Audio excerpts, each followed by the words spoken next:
Hi, it's Steve Barnes, and this is Tananarive Hey right there. And everybody. she's sharing this to my Facebook page so that everybody can see this at the same time. Right. So basically, what we're going to talk to you about today is we just had a major, what hopefully is going to be a major win from yesterday in the midst of a lot of stress. And I think that it's important to talk about how life and our relationships and our careers have to all be part of the same complex. So, are we ready, darling? Almost. Almost ready? Check Okay. this out, I'm saying. And now it's on Steve's page too. Okay.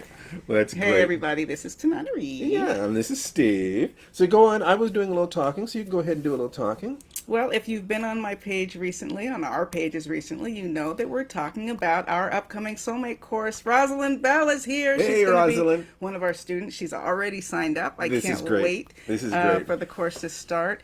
We have been married for 23 years. And, we're more committed to each other than ever. And I just want to make sure that you understand that that's through the ups and the downs. That's through times of stress. It's for better or for worse.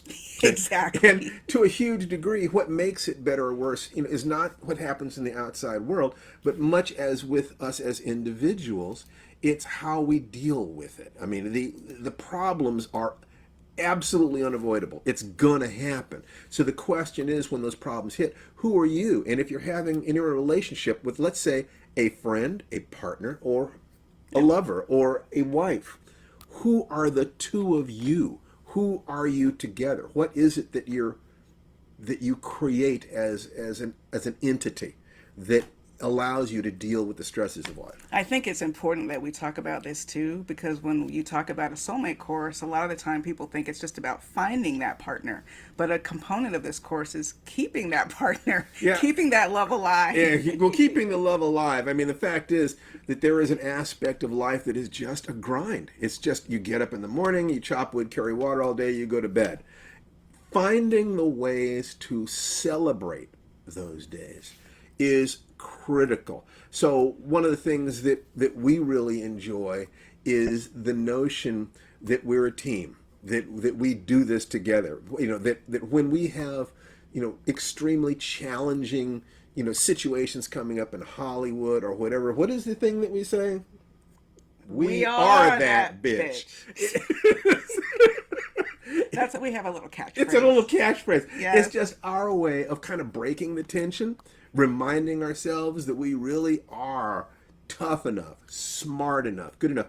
And it's not as individuals, it's not just as individuals, it's as a team. It's who we are together.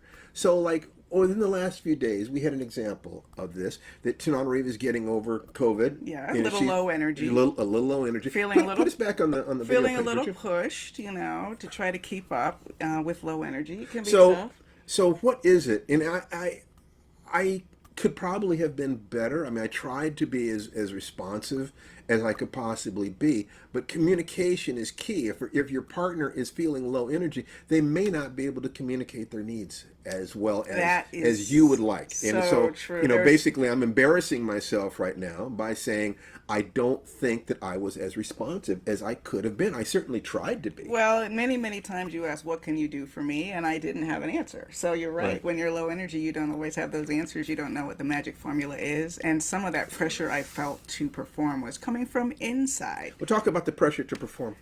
Well, we had a major, major pitch, this week.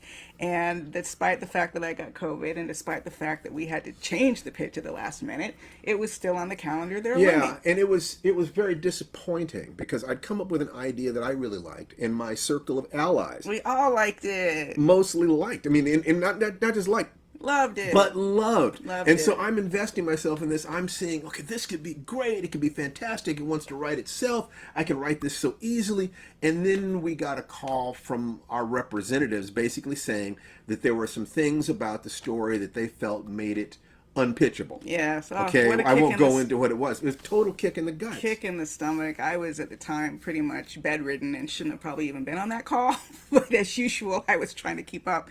We had no idea the call was coming, kind of blindsided, and it led to sort of a pressure situation. At the same time, I'm feeling low. The Yeah. pressure is getting high. And the same time that I'm feeling, like I said, kicked in the guts, it's that sense of I can't trust my own judgment, or they're not aligned with me. They don't believe in what I am and what I'm doing and what I'm trying to do. Those voices, it's Emotions. emotions. It's not that those voices are not legitimate.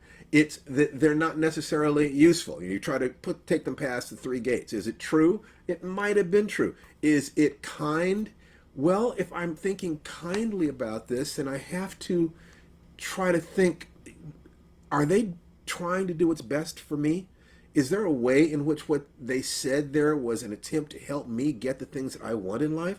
And if it's useful, if it's true that they're trying to help me get these things and they're the ones keeping the long view, then the pain that I was feeling, and Tananarive could not come from me because she's dealing with her illness. So she's in by far the worst situation because she's dealing with a potentially life-threatening illness. Although I should say I'm fine, a little low energy, but I'm mostly fine. Where it really started to become a factor is we made an agreement with each other when we started collaborating together that collaborating would never get in the way of the relationship. And what had happened was collaborating had started to take over our relationship. So a few days Yeah. ago, we had what I call a silent snuggle because, talking to each other had led us astray a few times.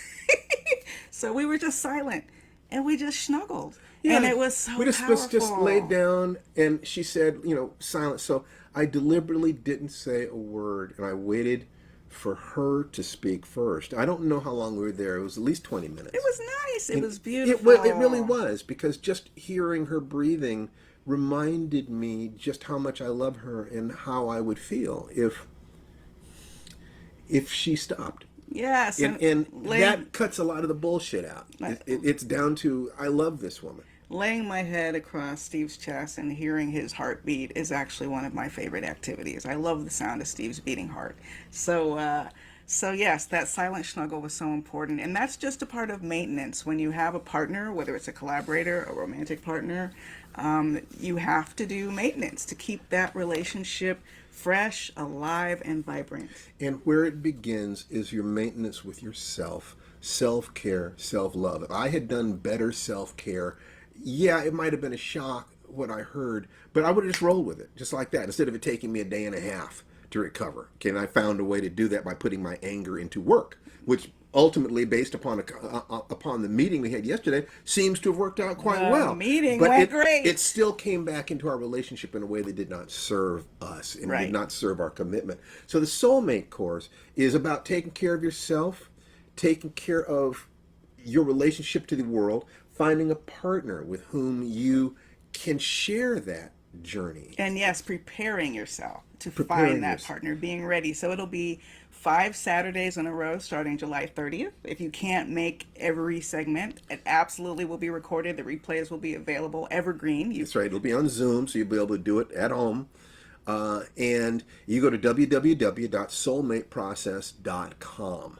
Now, if you go there, you will see that there is a $100 discount. That discount is great until the day of the workshop. As Steve said, it's www.soulmateprocess.com. You can read more about it there. And we look forward to seeing you and growing and learning together starting July 30th. You take care. Bye-bye.